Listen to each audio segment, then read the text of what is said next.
আসসালামু আলাইকুম। আপনার মোবাইলে যদি কোনো কল আসে, এই কলগুলোর মধ্যে ২ টা নাম্বার থেকে যদি কল আসে, যদি আপনি রিসিভ করেন, তাহলে কিন্তু আপনার মোবাইলের যাবতীয় তথ্য একটা হ্যাকার চক্র নিয়ে নেবে। আপনি টের পাবেন না।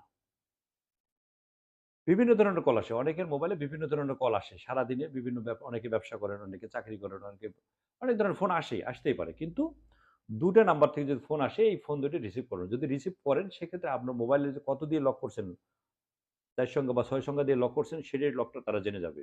ইভেন আপনার মোবাইলে যদি প্যাটার্ন লক থাকে সেটাও তারা জেনে যাবে। কত দিয়ে প্যাটার্ন কি প্যাটার্ন করেছেন সেটাও তারা জেনে যাবে। পাশাপাশি আপনার মোবাইলে যদি বিকাশ অ্যাকাউন্ট করা থাকে সেটাও তারা জেনে যাবে। আপনার মোবাইলে যদি নগদ অ্যাকাউন্ট করা থাকে সেটাও জেনে যাবে। আপনার মোবাইলে যদি উপায়ের অ্যাকাউন্ট থাকে সেটাও তারা নিয়ে নেবে। অর্থাৎ আপনার মোবাইলে যদি ব্যাংকিং কোনো অ্যাকাউন্ট থাকে তারা এমনিতেই তারা নিয়ে যদি ফোনটা রিসিভ করেন তাতেই তারা নিয়ে যাবে। আপনার মোবাইল থেকে যে অনেক সময় বলে যে আপনার ওই একটা পিন নাম্বারটা কত? পিন